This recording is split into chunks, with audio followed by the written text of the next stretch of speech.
Então, a gente continuando aí, como eu disse, a gente ia falar da chamada Era Napoleônica, né?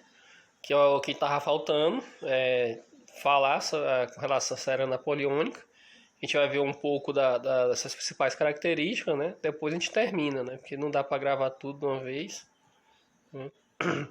A gente vai ver primeiro uma pequena introdução sobre a Era Napoleônica, né? Aí depois a gente vai ver o resto, né? Então tá aqui, período de grande intranquilidade durante o processo de revolucionário, né? Durante o processo revolucionário foi um período de bastante intranquilidade, né? Com relação à Revolução Francesa, né? Então foi um período de bastante estabilidade, né? Tinha invasão de países estrangeiros que temiam a contaminação da Revolução para os seus países, né? Houve problemas internos, né? Havia a questão dos monarquistas que queriam retornar ao poder, havia vários grupos brigando entre si, né? Havia grupos radicais, como por exemplo os jacobinos, que era a ala mais radical, havia os girondinos, que representavam a alta burguesia, né?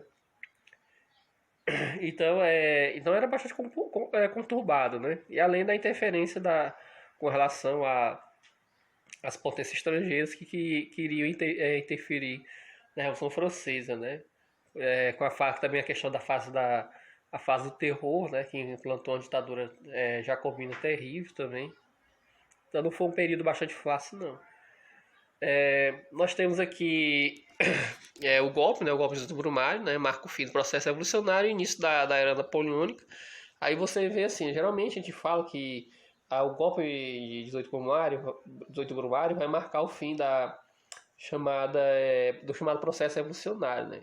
Mas alguns já verem a era napoleônica como sua continuação, né. Alguns veem dessa forma. Até porque Napoleão Bonaparte vai chegar ao poder com o apoio de um grupo que participou do processo revolucionário, que no caso foi o, os girondinos, né? Mas geralmente a gente define dessa forma, né? Que seria o fim do processo revolucionário com a chamada Era Napoleônica, né? Mas nem todos consideram dessa forma, não. Divisão da Era Napoleônica, né? Nós temos aqui consulado, o Império, o governo de 100 dias. Essa geralmente é a divisão mais tradicional, né, que se utiliza, né, dessa forma.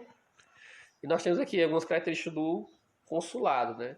No início era constituído por 3 cônsules, né, Napoleão, Roche Doukas e Sinas, né, esse daí constituía o início, né. Em 1700, quer dizer, 1799, a nova Constituição elegeu Napoleão como cônsul único, né, o primeiro cônsul, né. Então, de 3 cônsules, né, nós vamos ter só um. No caso, vai ficar Napoleão. Napoleão vai ficar muito famoso nas chamadas guerras revolucionárias, né, quando os países tentaram invadir a França, né, para pôr fim à Revolução.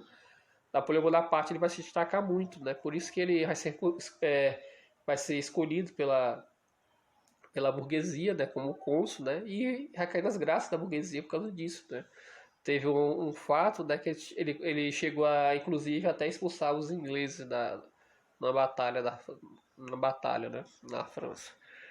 E esse período, né, é um período que nós temos uma verdadeira ditadura, né, uma ditadura militar, disfarçada de democracia, né. Tinha toda a divisão dos poderes, normalmente, né, mas era muito mais parecido com a ditadura militar do que realmente é, uma democracia, né? Você tinha divisão de poderes mesmo, tinha o legislativo, por enquanto, mas na verdade o que mandava era o cônsul. A alta burguesia consolidou-se, né, com a classe dirigente, né, como classe dirigente, né, a alta burguesia que ela queria, se lembra da chamada fase do terror, né, na fase do terror quem comandava eram os jacobinos, né?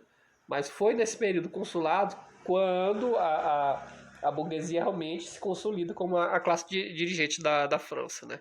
Então, aqui as principais obras napoleônicas, né? Nós temos aqui as principais obras napoleônicas, nós temos, a gente poderia destacar aqui a recuperação econômica, daí a reorganização jurídica, né, da França, uma característica desse período do consulado, né? O Napoleão já conseguiu reorganizar economicamente a França, né?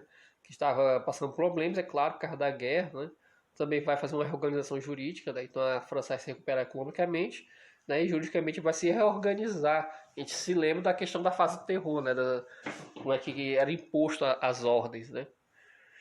Durante esse período.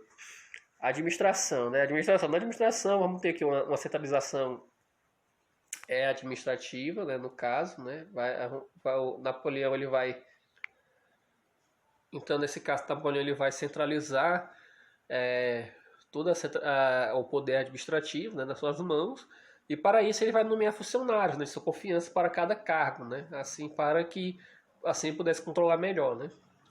No caso com relação à economia, nós temos aqui a criação do Banco da França, né? Do Banco da França, né? Em 1800, que controlava a remissão de papel moeda, era uma forma de controlar a economia, né? De tentar conter a inflação. Né? E nós temos aqui com relação à educação. Né?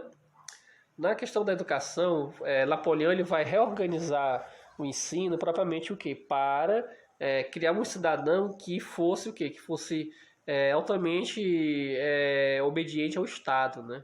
Essa era a função, né? Então a educação napoleônica ela tinha por essa função, né? Criar pessoas que servissem, né? Propriamente ao Estado. Com relação ao direito, né? Com relação ao direito, nós temos aqui a elaboração de códigos jurídicos, né? Um deles foi o Código Civil, né? Que ficou conhecido como Código Napoleônico. Né? Esse Código Napoleônico, mesmo depois do fim da Era Napoleônica, e muitos lugares que foram invadidos pelo Napoleão Bonaparte ainda continuaram usando esse Código Napoleônico, né? Servindo como referência. Esse código aspirava os desejos da burguesia, né? Era o interesse da burguesia. E nós temos aqui um processo que seria, nós temos aqui a questão com a relação à igreja, né? Que havia um acordo, né? Assinatura de um acordo, onde a igreja se viu obrigada a aceitar esse acordo, né? Não aceitou de livre e espontânea vontade, não, é porque se viu obrigada. Por quê? Ou aceitava esse acordo, ou se via obrigada a propriamente ficar na ilegalidade, né? Com relação dentro da França, né?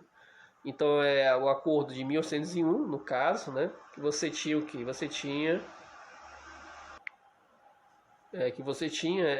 um clero, né? Se criava uma cidade de clero que ficava propriamente submissa ao Estado, né? O que isso acontecia, né? A igreja ela se viu obrigada a isso daí, porque a gente já viu que desde da chamada fase do terror, né?